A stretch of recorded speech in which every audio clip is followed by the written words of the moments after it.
Hello everybody. Today we got an interesting topic to go over. Fakes do exist in Weiss Schwarz, and not just any fakes, but really decent fakes. On the screen is 3 SSP Rukas from Rent-A-Girlfriend. 2 of the cards are fake. Can you tell me which ones are the fake ones? You may have seen this picture already on Facebook or Twitter. You may have heard this info elsewhere. But this is an important topic that everybody should hear, so please tell anyone that collects higher-end Weiss cards about this.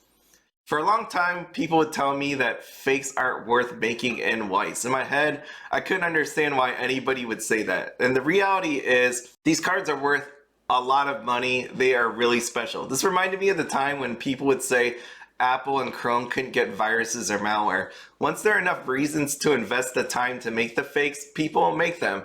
These cards are really expensive, hundreds of dollars, so it was inevitable that this would actually happen. On the screen is Miku. She's my favorite Quint from Quintessential Quintuplets. This card is 100% fake and easy to tell. The card doesn't exist. The bottom frame is way too big. The color isn't correct. The level in the top left with being 0 and 0, it doesn't make sense given the power level on the actual card. The foiling looks wrong for this type of card, and the back doesn't exist for any quintessential quintuplet set that we've had so far. Next up is we saw this on Facebook Global last week. These cards were on Japan Mercari. The one on the left is fake, the one on the right is real. You could easily tell from these pictures anyways that these are different. And the noticeable issues with this card is the color and the foiling. That was my giveaway right away that this is wrong. You could just tell like on her face, on her body, her hairband, and then also just the foiling itself, the different textures that you see there. In the top left where the cost is, the 0 is higher than it is on the one on the real one. You can see it's centered on the real one. This one was just pushed up a bit. And if you look at the gold trim, it is different. Just look around the card, you'll see it. Now this takes us to the back of the card. If you didn't know this actually existed, there is a blue tint, and it's easiest to tell on the word "wibe" on the upper part. So you can see here, there's this blue tint happening here, where on this one it's just completely white. If you never noticed that, you should just pull out a card and flip it over and you'll see it's pretty noticeable. So we're back to the Rukas. Based on what we talked about, can you find the fakes? There is 1 real and 2 fakes again.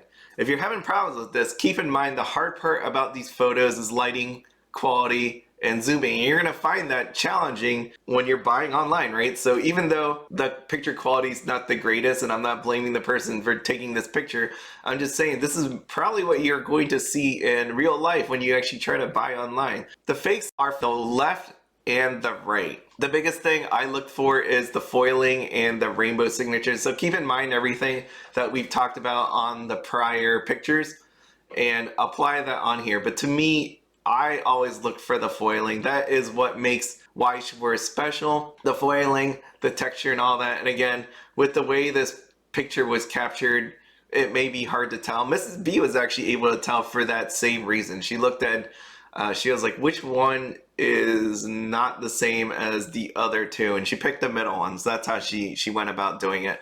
The original poster that actually had these cards in hand, he said that the weight and the feel of the card were noticeably wrong. Obviously, if you're buying online, you're not going to be able to tell that, but that's one of the other giveaways for these cards. Finally, just wrapping it all up, we made it. One of the things that I always thought to myself was, we're finally in the big leagues once we see real fakes. Fakes happen in Magic, Pokemon. People have acknowledged Weiss now is a valuable collectible card game.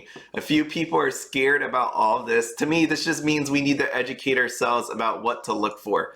So when you're buying online, you need to know exactly what the card is supposed to look like, right? Go out on the Weiss Schwarz card list, bring up the sample like I brought up of this Miku. Check out all the photos. If there aren't any photos, make sure you get some photos. If they don't give you photos, don't buy it, right? Nothing says you have to buy it. If it's too good to be true, don't buy it. Get a second opinion if it's questionable. It never hurts to ask people if this is real or not. You may take some heat from it for asking online from people saying like, this is obviously fake, but you know what? I'd rather ask, potentially get made fun of versus spending $100, $200, $300, $400, $500 and buying a fake card. You can also try to get some people that vouch for them. This may not always work because card shops or sellers don't always buy from reputable places, right? I've said this before about sealed product. You might buy from somebody that is reputable, but how do you know they got it from somebody that didn't already sell dead boxes or map out the SPs, take them all out? With that, if they're not checking too closely, they could honestly buy a fake card and not know that. This has happened in other card games, right? This is no different. People have always questioned if authenticators could actually tell a fake card or a real card. And in the same way, you're trusting somebody else to do it. My point to all of that is you need to make sure what you're buying. So do whatever it takes to make sure you feel 100% okay that this card is real, not fake.